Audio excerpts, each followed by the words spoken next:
ನಮ್ಮ ಹೆಸರು ಮನು ಅಂತ. ನಾವಿಲ್ಲಿ ಸುಮಾರು 2 ವರ್ಷದಿಂದ ಕೆಲಸ ಮಾಡ್ತಿದ್ದೀವಿ. ಇದು ಬಂದು BMTC ಅಲ್ಲ, ಸಂಸ್ಥೆ ಹ್ಯಾಂಡ್ ಓವರಲ್ಲಿ ತಗೊಂಡಿರೋಂಥ ಪ್ರೈವೇಟ್ ಏಜೆನ್ಸಿಯವರು ತಗೊಂಡಿದ್ದಾರೆ.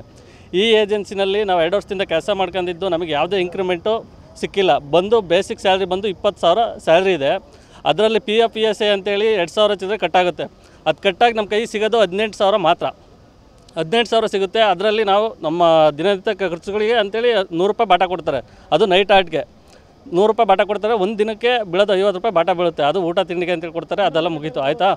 ಮತ್ತು ಇಲ್ಲಿ ನಾವೀಗ ಇದು ಸ್ಟ್ರೈಕ್ ಮಾಡ್ತಿರೋ ಉದ್ದೇಶ ಏನಂತಂದ್ರೆ, ಈಗ ನಮಗೆ ಈ ಸ್ಯಾಲ್ರಿ ಸಾಕಾಗ್ತಿಲ್ಲ, ನಮಗೆ ಜೀವನ ನಡೆಸೋಕ್ಕೆ ಸಾಕಾಗ್ತಿಲ್ಲ. ಅದರಲ್ಲಿ ಮತ್ತೆ ಜೀವನ ನಡೆಸೋಕ್ಕೆ ಸಾಕಾಗ್ತಿಲ್ಲ ಈ ಬರೋ ಸ್ಯಾಲ್ರಿಲಿ. ಆದ್ದರಿಂದ ನಮಗೆ ಸ್ಯಾಲ್ರಿನ ಇಂಕ್ರಿಮೆಂಟ್ ಮಾಡಬೇಕು ಒಂದು. ಮತ್ತು ನಾವು ಹೊರಗಡೆ ನಮ್ಮ BMTCಲಿ ಹೆಸ್ರಿಗೆ BMTCಲಿ ವರ್ಕ್ ಮಾಡ್ತಿದ್ದೀವಿ. ಇದರಲ್ಲಿ ವರ್ಕ್ ಮಾಡುವಾಗ ಬಸ್ಸಲ್ಲಿ ನಾವು ಇಲ್ಲಿಂದ ಹೊರಗಡೆಯಿಂದ ಬರಬೇಕು. ನಾವು ಸುಮಾರು ಒಂದು 15-20 ಕಿಲೋಮೀಟ್ರಿಂದ ಬರ್ತೀವಿ ಇಲ್ಲಿಗೆ. ಆ ಬಸ್ಸಲ್ಲಿ ಬರಬೇಕು ಅಂತಂದರೆ ನಾವು ಚಾರ್ಜ್ ಕೊಟ್ಟು ನಾವು ಓಡಿಸ್ತಿರೋ ಬಸ್ಸಿಗೆ ನಾವು ಚಾರ್ಜ್ ಕೊಟ್ಟು ಇಲ್ಲಿಗೆ ಬರಬೇಕು.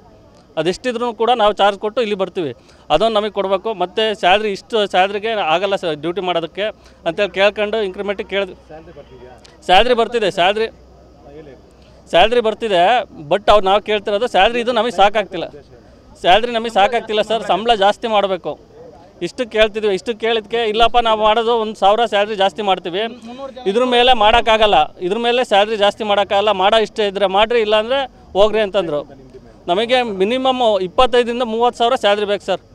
ಇಲ್ಲಿ ನಾವು ಕರೆಕ್ಟಾಗಿ ಜೀವನ ಮಾಡೋಕ್ಕೆ ಬಾಡಿಗೆ ಕಟ್ಕೊಂಡು ಹೊರಗಡೆಯಿಂದ 350-400 ಕಿಲೋಮೀಟ್ರಿಂದ ಬಂದಿದ್ವಿ. ಅದರಿಂದ 25,000-30,000 ಸ್ಯಾಲ್ರಿ ಬೇಕೇ ಬೇಕು ಸರ್. ಅದನ್ನು ನಾವು 300-350 ಜನ ಕೆಲಸ ಮಾಡ್ತಿದ್ದೀವಿ ಸರ್. ಇಲ್ಲಿ ಒಟ್ಟು ಚಾಲಕರು ನಾವು ಪ್ರೈವೇಟಲ್ಲಿ ಕೆಲಸ ಮಾಡ್ತಿರೋರು.